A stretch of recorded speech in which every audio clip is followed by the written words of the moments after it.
Hey everyone, welcome to PunkCast. My name is William Maxwell. I'm a student of Web3 and the owner of Punk6597.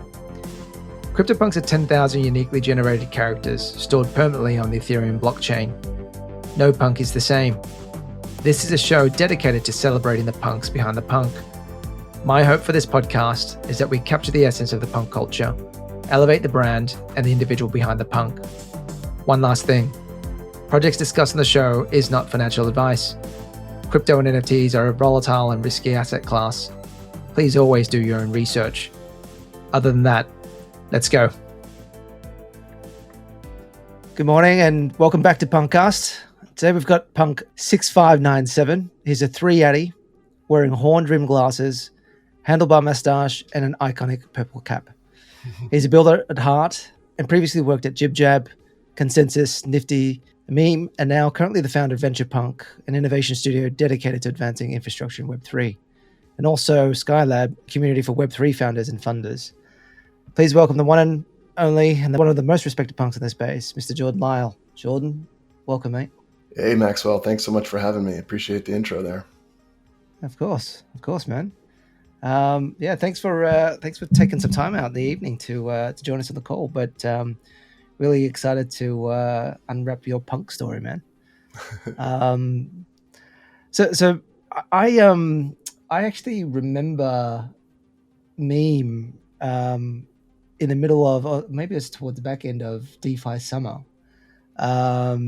where I think you sent out a tweet and that just went absolutely viral, and that caught fire there. Maybe if we could just start off with just that story, because I think that was a really cool story. How did that kick off?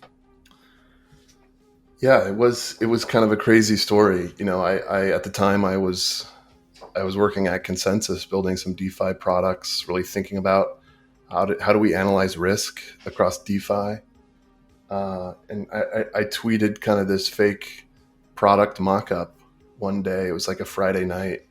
And it was, middle of DeFi summer 2020, just over, 2 years ago. And it was just kind of a commentary on the YOLO nature of some developers in DeFi. Funny thing is, it took off, and like the community just loved it and retweeted it and ran with it. And being the, entrepreneurial guy like I am, I said, we've got to do something here. There's enough interest in this fake product. We gotta form a community and potentially build this product. So I launched it, as you do, you launch a Telegram group, and dozens and dozens of people in on the joke turned into hundreds and hundreds and thousands, and had this community on our hands that really, it started as like fans of this tweet, but it turned into friends and friends of friends. And the community decided to launch a token. We called it the meme token. Had nothing to do with like that original tweet. That was just kind of the spark that created this community. But the community took off and issued a token, did an airdrop, kind of a fair airdrop to early participants of this community, and like the meme community, the meme token was live, and it was just a couple hours after this tweet, the token was listed on CoinGecko, and there was liquidity on Uniswap, and it just kind of took off. And I was doxxed completely. My face was on this thing. I had a pretty good gig at Consensus, and I didn't want this kind of spiraling out of control. So I told people not to buy it. I said, don't buy meme. And that became the meme in itself, and registered immediately. That just kind of, made me go buy don'tbuymeme.com. I went and bought the domain, and it was like, okay, well, is it a shit coin, or what are we doing? Is it like Doge? It's like Doge for DeFi. Like, what is this thing? We decided to, a group of us in the early days decided to actually go build a product. And we thought, like, what's meme worthy these days? Well, this was, as mentioned, in the middle of DeFi summer. So, staking was really interesting, liquidity farming. But there's this thing called NFTs that were just getting interesting again. This is middle of 2020, kind of pre Top Shots, pre obviously PFPs. But it was just interesting enough that we're like, well, what if we combine NFTs with yield farming? So we kind of launched the first implementation of staking for NFTs, and it turned into this huge thing. And the token at its peak got to the top 100 tokens of CoinGecko. It was quite a crazy journey, quite a fun, rewarding time. A lot has kind of it was definitely an impact on my life, and kind of drove me deeper into the NFT community. But yeah, it was such a crazy, wild ride those days 2 years ago. We were so young and naive back then. Man, it was fun for me too. Just to, I was sort of sitting and watching. I didn't get in early, but I got in a little bit later. So I think I got in at a couple $100, maybe $300-400 or something. And I think at one point it hit like 1,500, right? $1,500 or something. It was absolutely Yeah, insanity. it was And pretty insane. It was multiples of ETH at the time, which was just insane. that was crazy. And some of the artists you managed to get on early, I mean, were pretty notable, right? So I think you had like Ferocious, and I mean, I picked up a couple of those Ferocious pieces early on, and then I think at one stage you had Beeple on the track, but I don't think he sort of fell through that, right? Which is kind of There are crazy. many chapters to the book of lore for meme, and the one that stands out for most people is the time we almost had Beeple on our platform. Yeah, before Beeple had done his big drop on Nifty Gateway, where he minted his everydays. Right, there was one more recent everyday that people did with a pineapple as the art. Um, it was SpongeBob's house under the sea or something like that. That's right. That was our logo. The pineapple was our logo. There are reasons why, but it's all silliness. But everyone assumed when Beeple dropped that pineapple NFT, or when he put pineapple art on his Instagram, which was all he was doing back then before NFTs, right? When people saw that, they assumed it was for memes. So the price just instantly, pumped. He caught attention to that, and he said, okay, I'm going to be releasing this pretty soon on Nifty Gateway as part of my everyday collection. I'll make you a deal. If this pineapple NFT ends up selling for 69 ETH, I promise I will do a drop on meme. So I thought, no way this is going to happen. This, what are the chances? Again, this was like end of 2020 before really things started to take off. The thought of, one piece of this collection going for 69 ETH, probably 100K USD at the time, was just insane. But it did. It ended up going for like 100 ETH. And people initially, stood by that, and he tweeted that, and had a big impact on the price itself and the community. And we were internally within the community, we were celebrating that Beeple was coming. And over the preceding months, worked with Beeple on what this drop would look like. And then he did his the Christie's drop for $69 million or whatever that was, if you remember it back then. And his whole mission and his whole position in life certainly changed. And it didn't make a lot of sense for him and his team to drop on this silly little meme project. And as much as we tried to work that out, we got lawyers involved and everything, it just didn't end up working out. So that was kind of, bittersweet for a moment there. We were in the same circle as Beeple, but it didn't end up working out. I think the meme was probably more fun for the community of like, we have them, then we don't have them. And it's another chapter in the crazy story. But yeah, to your point, I mean, other amazing artists such as Ferocious, Jonathan Wolf. There's a number of really cool artists that kind of took the risk and took the chance of this silly little community, DeFi staking project thing, and some that have kind of come on or went on to become, really top artists in this space. So it was really exciting as a way to get to know some of these artists and discover more talent and, become friends with a lot of these artists. It was super fun. Yeah, that was super fun. And the community vibes back then were pretty cool too. I remember just hanging out in the Telegram at the time and just catching up with a few people. And I think people were coming up with different strategies in terms of how to get into that first block, right? Because I think you had to stake your meme, and I think if you were the first to sort of unlock, then you'd get first opportunity to mint at that time. And so people were like trying to figure out strategies for that, which is kind of fun. But so just out of curiosity as well, is the community still around, or are they still hanging out, or is that sort of disbanded now? There's still a community. It's still active. There's still a heartbeat. There's still a bunch of really great people in there. There have been several kind of attempts to restart or at least maybe kind of fork some of the vibes, fork the community a little bit. A couple of projects that have recently launched just to try to bring back some of that magic. I I feel like it's something that needs to continue. So I think, I'm in support of anything that tries to bring back that magic, bring back that fun. Because it was pretty impactful in this whole ecosystem, I think, and it brought a lot of people into NFTs. Had so many people tell me that they were big DeFi guys and they never really got into NFTs until meme, and vice versa. People in the NFT space that really discovered DeFi and Uniswap and how to stake LP. So I think it was a real catalyst in terms of bringing in lots of people into this space. Absolutely. Well, hopefully there's Don't Buy Meme phase 2, man. It was super fun. And wait, so maybe take us back a little bit then.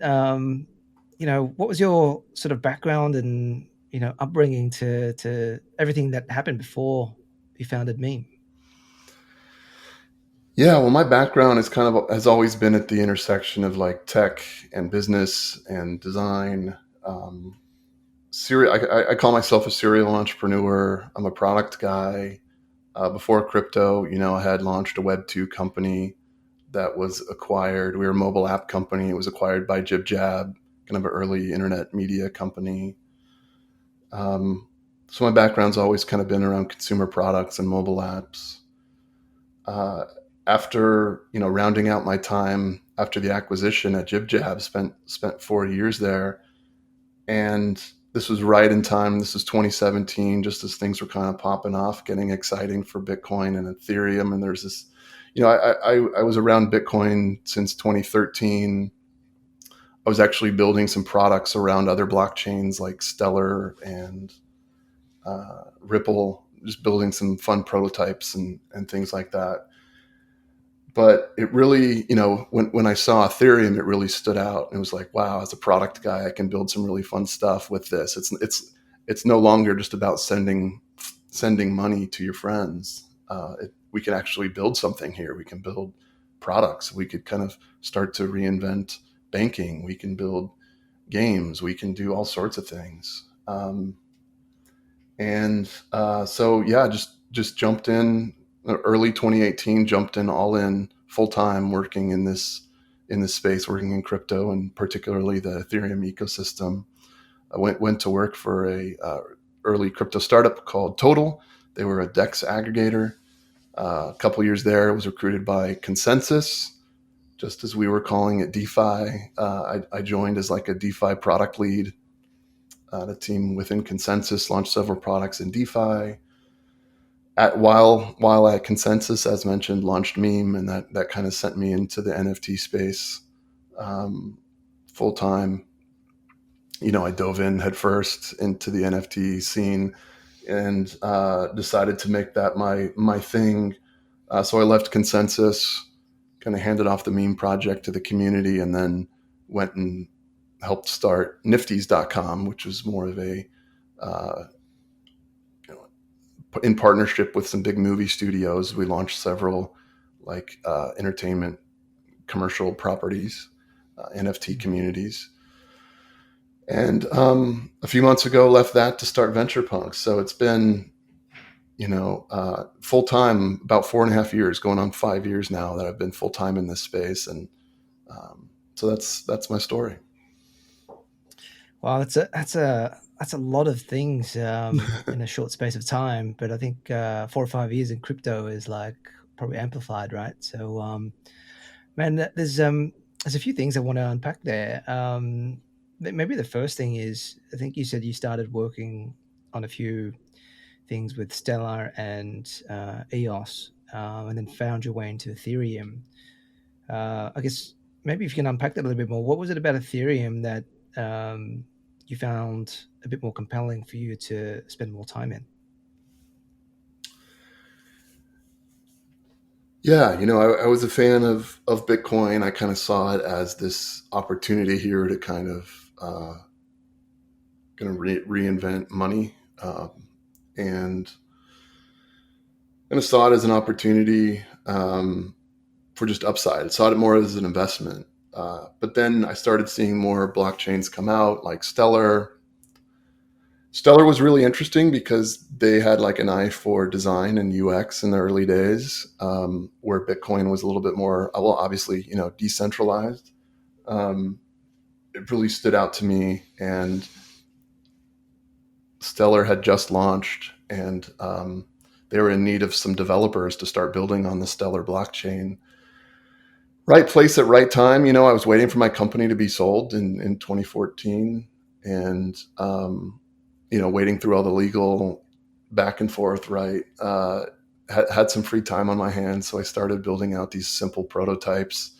Really, I'm not a developer; I'm more of a product guy, but I know enough code to like build a prototype to be dangerous, as they say. So basically, it's really just mashing up APIs. So I built this little silly little prototype of like using SMS, you can check the price of Stellar. That was before we called them lumens at the time. They're now called lumens, but or you could check your wallet balance. I started building out simple like little apps like that.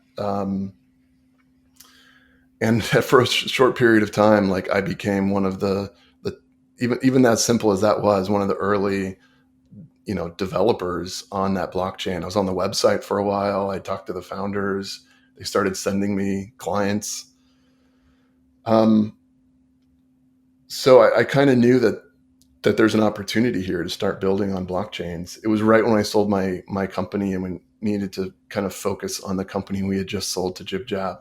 So I ended up kind of putting that work on hold and focusing on the company we just sold. But that was kind of my first taste of building a blockchain. I had done at the time. I had done a little bit of like altcoin trading, but got totally wrecked. Like at the time, lost. For me that was a lot, but thousands and thousands of dollars got wrecked. So mentally, I kind of put the blockchain and crypto on hold for a bit. And then it wasn't until 2016, 2017 where it's quite funny. In 2017, the Dodgers went to the World Series, and it wasn't in the budget for me to get tickets. But all of a sudden it hit me that, well, I have this asset that's now worth a lot more money than it was when I bought it, called Bitcoin. And maybe I can sell a piece of it to afford Dodger tickets. So I ended up selling half a Bitcoin, bought 2 tickets for my son and I to the World Series, had a great time. But that was kind of an opportunity of like, wow, this Bitcoin went up a lot in value. What's the latest with Bitcoin? What's going on in this space? What's going on in this world? By that time, Ethereum was now supported on Coinbase. I thought it was just another altcoin, but it was an opportunity for me to kind of dig in and kind of get caught up. Realize that Ethereum is not just another altcoin. It's actually a whole ecosystem. It's the world computer. It's all the memes that we call Ethereum. But there was something different. As mentioned, it's more than just sending money back and forth. We using smart contracts, we can build something sophisticated. And that's kind of what got me to pay more attention and kind of get into the community. And I was going to local Ethereum meetups in LA, and there was something different about that ecosystem, about the community. Just the vibes were different. It was more about building and less about um, flipping, or less about trying to grab every bit of ROI. And it was more about building, community building, and product building. So yeah, I've been in Ethereum ever since. Amazing. And then maybe talk to us about consensus. Like, I guess maybe just to share with everybody, what is consensus? And I think you mentioned you were working on a few DeFi projects at Consensus. Maybe you can just delve into that and share your experience there. Yeah. So for those that don't know, Consensus is kind of a pillar in the Ethereum community. It was founded by Joe Lubin, who was a co-founder of Ethereum itself. It's responsible for a lot of the products and infrastructure that people are using today in the Ethereum world. Like it started investing and building into infrastructure and support and providing services for others, for other businesses, for governments in and around the Ethereum ecosystem. So it launched MetaMask, it launched Infura, it now oversees Truffle, like a ton of these infrastructure things that if you're a developer, or even if you're a user, like you can't go a minute in the Ethereum ecosystem without using some of these products. So it was a big team. For me at the time, like it kind of felt like I was getting to go work for Google or Microsoft in the early days, right? Where it was like this group is doing a bunch of really cool stuff, and this is early, and I want to be in on the early stage.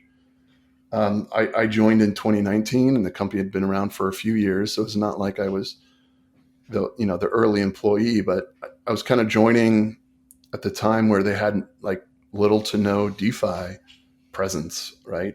We had just started calling it DeFi before then. Like DEXs were the cool thing. Compound had launched. DeFi at the time was really just lending your stable coins, or lending your ETH, creating CDPs on Maker. So I saw this as an opportunity to like have the backing of a really big company filled with lots of smart people, and have the ability to kind of be our own little startup.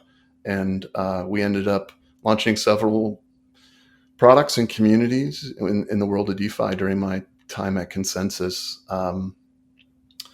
At the time of the meme tweet, as I mentioned, I was thinking a lot around DeFi risk. That was because my team and I at Consensus, we launched the DeFi score, which was kind of a formula or a system of identifying risk across DeFi. At the time, DeFi was stake your tokens, or we didn't even say that. Deposit your tokens and earn an ROI.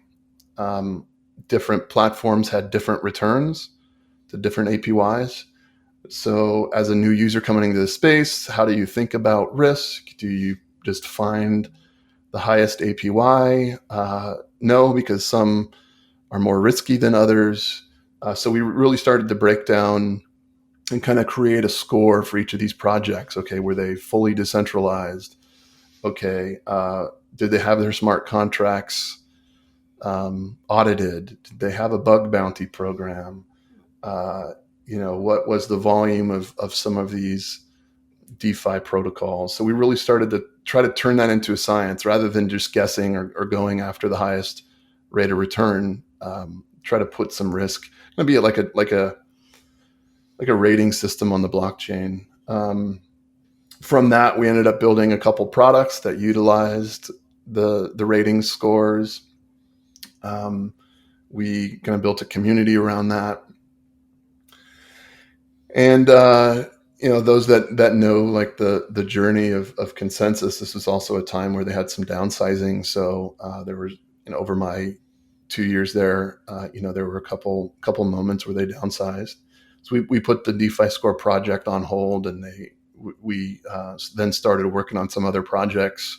My team and I started working with Scale, Skale, on the launch of that network and the staking platform there.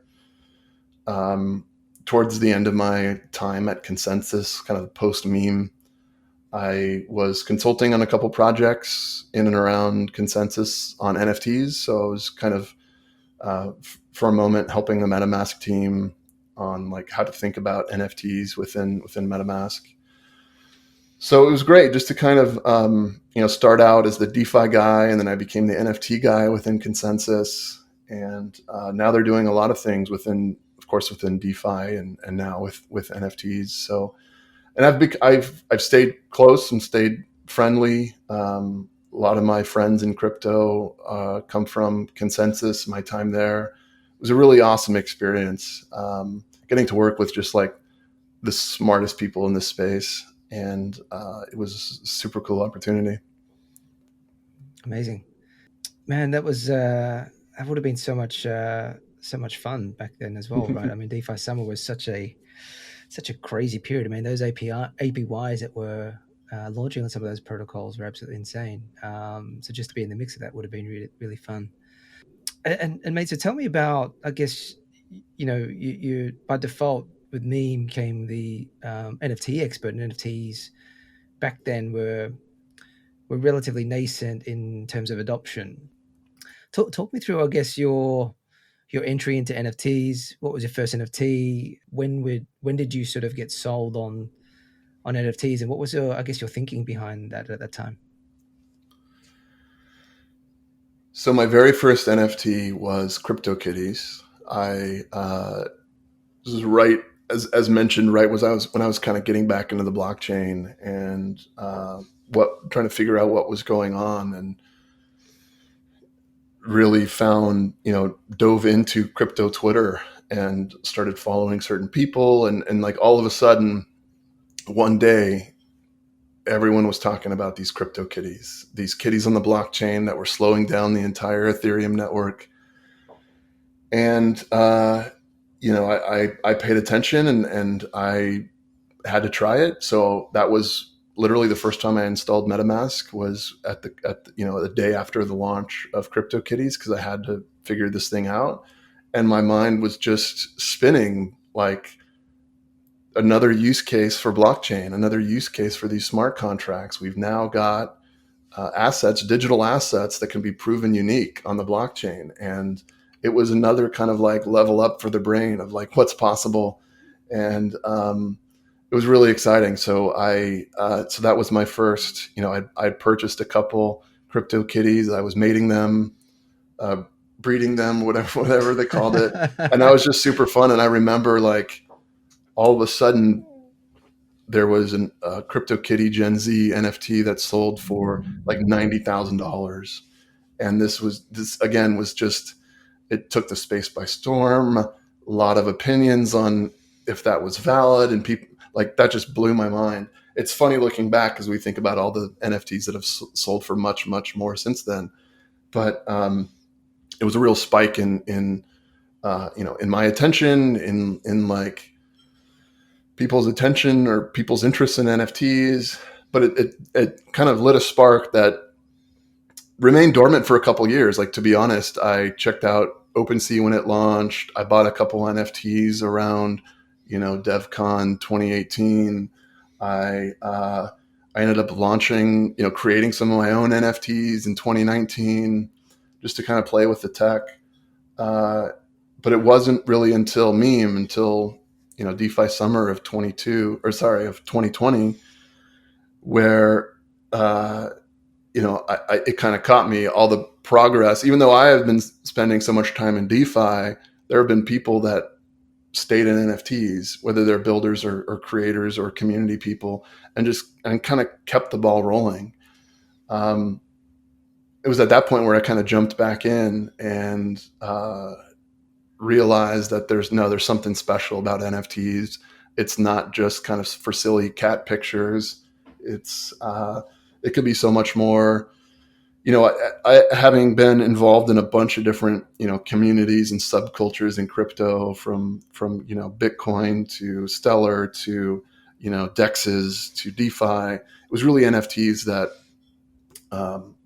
caused me really to just like pause and think. And, it was the NFT community, especially back then when money wasn't really the driving factor, something special. And it's like using this tech in a creative way. And there's so many people that were there, not really just to make money, but to like use this tech. And there were reasons why people were using this tech, and getting to work with creators and getting to work with artists, and the admiration for the art or for the tech really meant something. It's not just about, extending your ROI or whatever.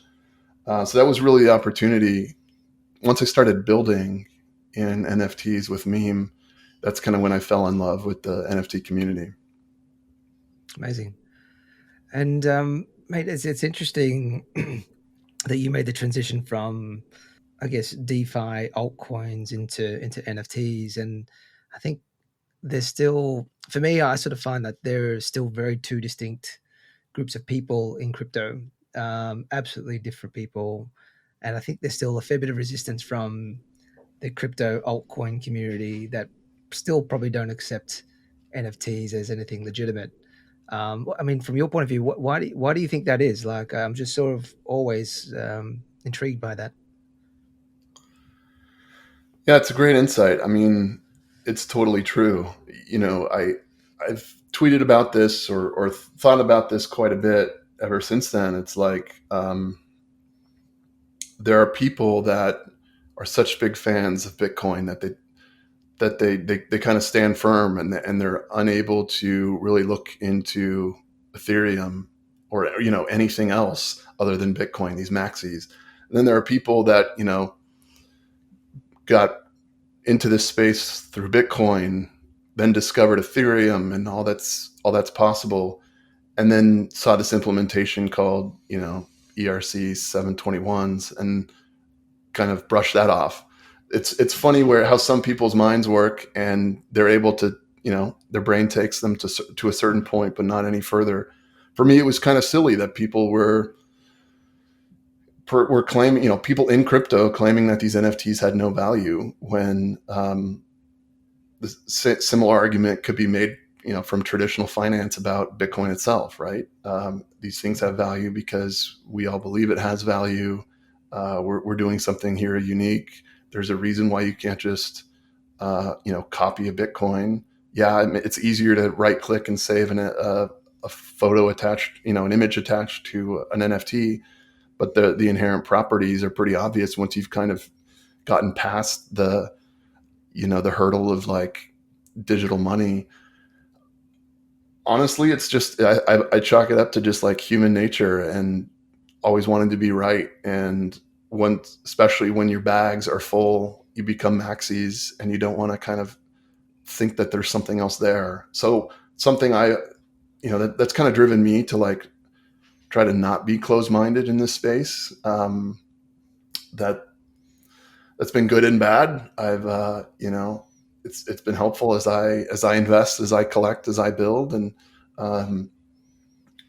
also, you could be spinning your wheels trying something new that just doesn't make sense. But I think most of us in this space have this sort of, affinity to trying new things and exploring new opportunities, opportunism, you might call it, that I think that like thankfully most of us are able to kind of make that leap to the next big thing. Awesome. And Jordan, so what are you so you're working on VenturePunk now.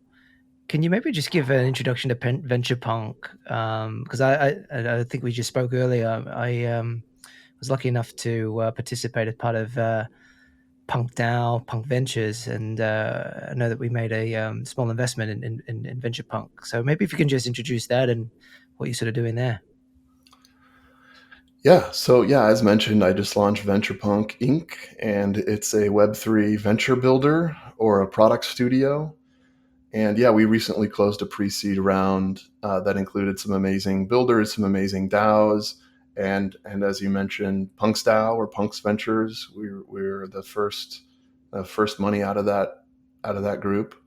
Really excited to have groups like yourselves. We're going to be making an announcement soon to kind of kick off the Venture Punk brand and community and announce the raise and all the investors here soon. But I'm excited. So venture builder, product studio. What does that mean?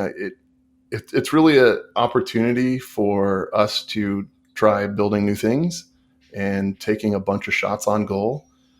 So we'll soon. I just mentioned we just recently closed the round. We're building out the team. We'll soon start launching experiments or little projects or MVPs or prototypes in Web3. So that can range from NFT projects and protocols to DeFi tooling, various community initiatives, education programs. It's really our chance to, take several shots on goal in this space. And, given my background in launching products and projects and teams and communities, it really kind of, gives me the opportunity to kind of create this little ecosystem and really kind of think like, what does a venture studio look like when it was, built natively for Web3? Well, we build alongside the community. We'd build in public. We build up a base of users that become beta testers for everything we launch, or early adopters, beta users for the things that we launch, provide a sense of like a stake or ownership into the things we launch for the community. And so we're right now kind of in the thick of it, of getting kind of aligning our strategies here around content and community and our product roadmap. So in the coming weeks and months, we'll start shipping. I'm really excited because, as someone who's built a lot of things, this is really the opportunity to have options, to really follow this space, to try a bunch of things out, to ship early and often. And I think by doing that, we'll be really like valuable, helpful, impactful for like the future infrastructure of what gets built over the next few years. So I'm really excited about that. Amazing. I'm super excited too. I think there's just so much opportunity in the space right now, especially in this bear market, to pick up some pearlers. And more importantly, I think I'm probably even more proud that you're a punk at heart, leading the charge here. And so maybe if you could tell us about your punk journey. Like, how did you find out about punks, and when did you buy your first punk? Yeah. So as we just talked about, my first NFT was CryptoKitties. As most of us know, CryptoPunks predate CryptoKitties, and before this ERC 721 standard. So kind of doing a deep dive on my return back to crypto and Ethereum. Like, I was aware of CryptoPunks. I kind of knew they existed. They kept popping up every time I would try to learn more and more about this space. I was at a conference. I think it was Consensus 2018 in New York, where they had the founders. I think it was the founders of Larva Labs on stage, talking about the significance and how interesting it was. Not even then did it occur to me that I should probably go check some of these things out, or there's a difference between learning about something than actually, taking the leap to actually acquire them. So I had an opportunity a couple times, and it never really happened. But early 2021, probably around January, February, it is when we started talking about building Nifties, and I kind of, made it my own kind of personal mission to be a builder in this space and be the NFT guy. And at some point, it just hit me that, like, can I call myself the NFT guy if I don't own like the very first, at least, if within the Ethereum community, the understood classic godfather of NFTs, the CryptoPunks. So at that point, I decided to put my money where my mouth is, and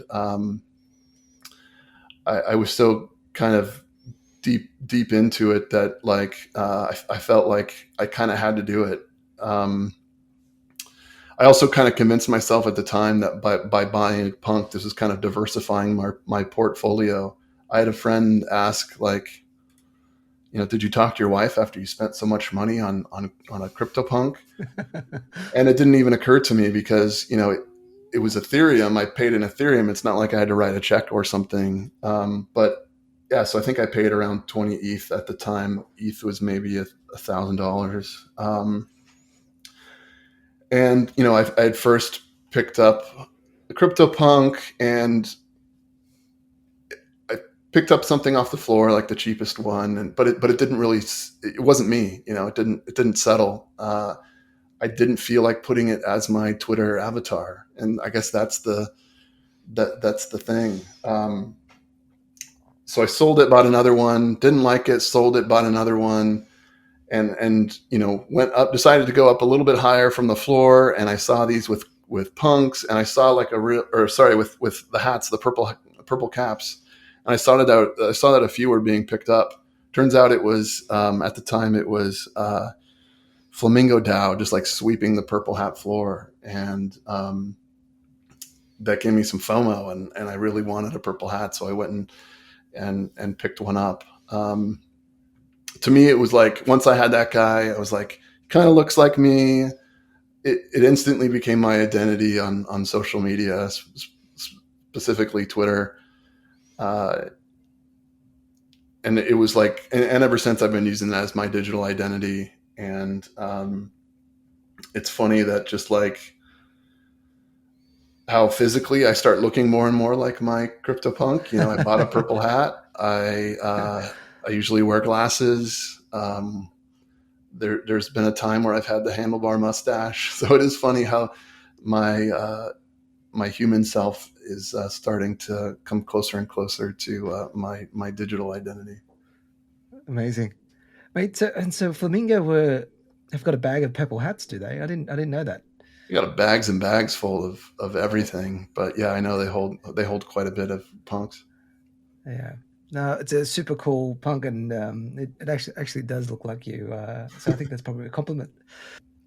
I mean, I've got your OpenSea Jordan Lyall Vault open.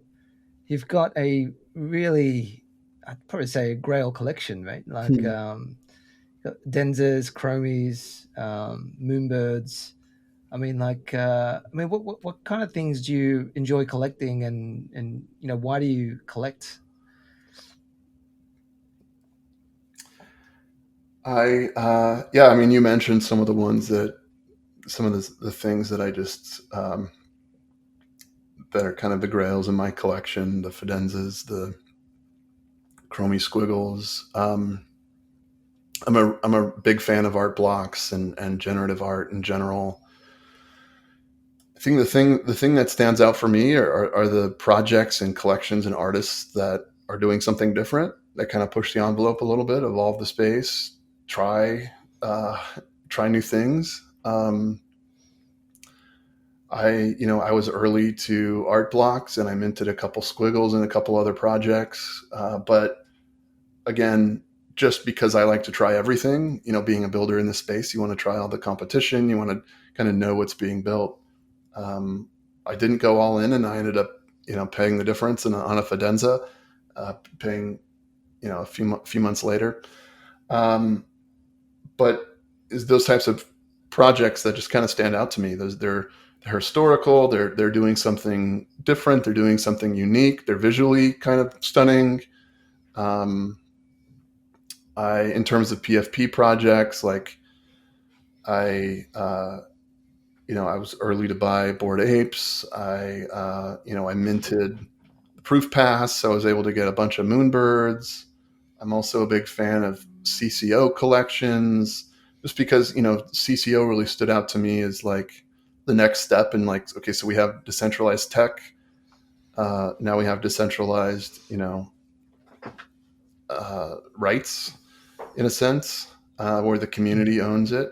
And so project like nouns and little nouns and cryptodes and projects like that. I'm also a member of the Coco DAO, which is the DAO kind of in the CC0 space. So yeah, I mean, looking through my collection, you'll probably see a bunch of different things from gen art to membership passes to PFPs to CCO to one of ones. I don't have a ton of one of ones. But there are several artists that just kind of stand out to me. Like, and I think it's because I've like kind of become friends with them first, and then I decided to kind of go like buy a collection or buy a one of one piece to add to my collection. So I've got one of ones from Brian Brinkman, Amber Vittoria, Jonathan Wolf, groups like, artists like that. I think kind of what drives me is just like, my NFT collection strategy is similar to my crypto or token investment strategy, which is more like buy and hold. I've never been a good day trader. I've never been a flipper. I've had some wins, but they all kind of come from buying something that's like super interesting and that where I'm convicted and holding for a long time. That's kind of worked out for me in the past. And I recently had to sell a few things just to kind of, balance out and kind of diversify and get liquid. Fortunately, I'm able to hold on to a lot of these, grails, but it is an opportunity to kind of reset and rethink. I hold all these things. Do I participate in the community? Do I see this thing? Do I see myself holding, even if it goes to zero? With this current market and over the last year or so, it's really given an opportunity to kind of rethink what am I holding on to and why. So that's why you'll see things like those projects that we mentioned, continue to, I'll continue to hold on to those for a while. Absolutely. I think a lot of us have had to reassess our bags in the bear market, right? I think in the bull market, you were just accumulating as much as you could.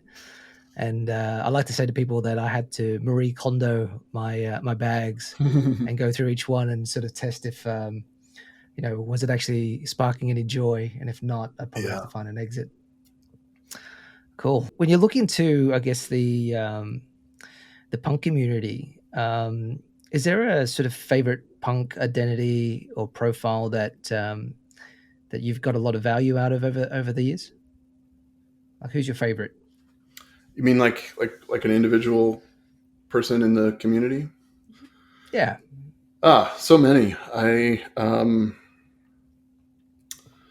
I really like G Money and what he's doing in all of his projects and kind of, how he's pushing this whole space forward. I've got a handful of punks, on my cap table. So I have lots of friends, not to single anybody out, but I really like Sergito.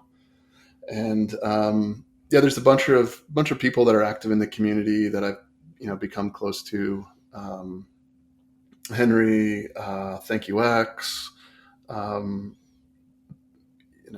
think there are several people that just kind of confirm what this community is about. And I just got back from Bogota for DevCon last week, and we had a CryptoPunk meetup, and it was the last meetup that I had attended since NFT NYC.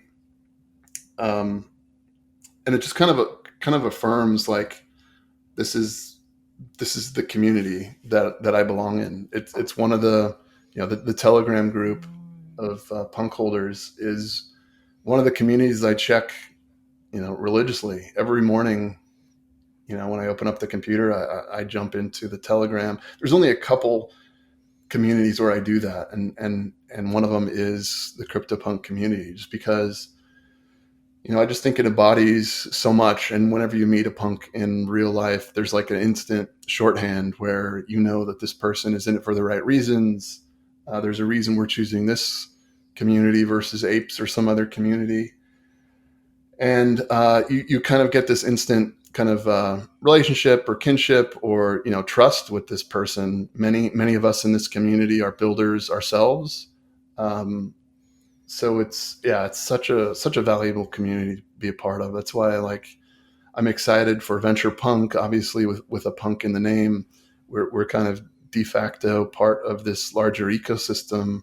I'm excited to get so many individual punk angel investors on my cap table, take money from Punk Ventures, and really kind of further develop the CryptoPunk ecosystem and brand. Amazing. And excited to see you kick some goals for us too, mate. You've got some heavy bags on your shoulders now. Pressure's on. Pressure's on. And mate, if you were to describe punk culture in a few words, and I know you highlighted a few of those things earlier on, but I mean, how would you summarize, I guess, punk culture for you?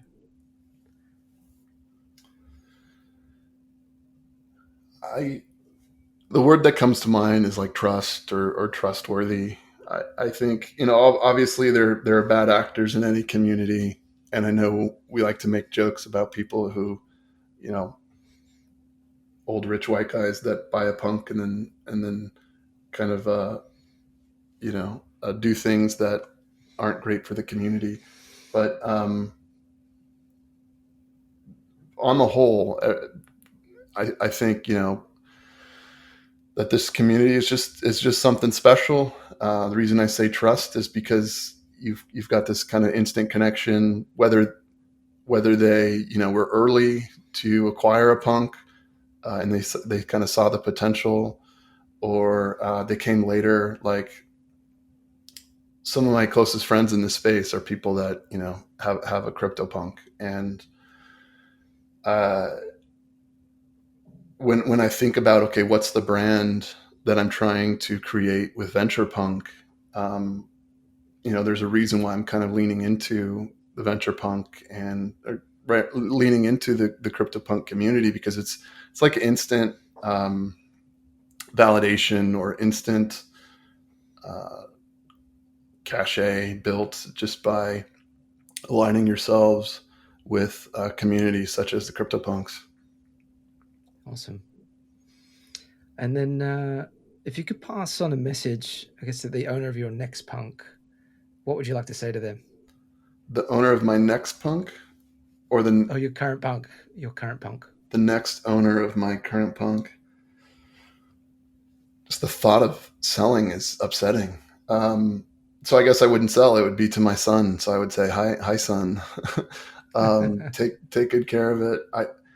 It's so attached to me personally that it would be really weird, like seeing somebody else run with that identity online, unless they were related to me somehow. So I see it as something I pass on to my kids and grandkids. Awesome. And Jordan, I guess, any final closing comments on your side? This has been super fun. No, I just appreciate all you're doing. And, speaking of like evolving the community and providing support and, a place for punk culture. I mean, I just kudos to you and everything that you're doing, Maxwell, to like further this space and the punk vibes. So this was super awesome to be a part of. And one of your early episodes, I'm honored just to be here. But really appreciate it, man. Awesome. Thank you, Jordan. And I guess how can people find you? What's the best way to connect with you and find out a little bit more about you? Yeah, I'd say go on Twitter, search for Jordan Lyall, Jordan Lyall on Twitter, or they can check out venturepunk.com. Awesome. And I'll put those in the show notes. But yeah, so Jordan, this was super fun and super grateful that you joined, and thank you for your words. And hopefully we can do this again or get an update in a few months. But yeah, look forward to catching up again soon. Thanks, man. Thanks, guys, and that's another wrap for PunkCast for this week. And we'll catch you again next week. Bye now.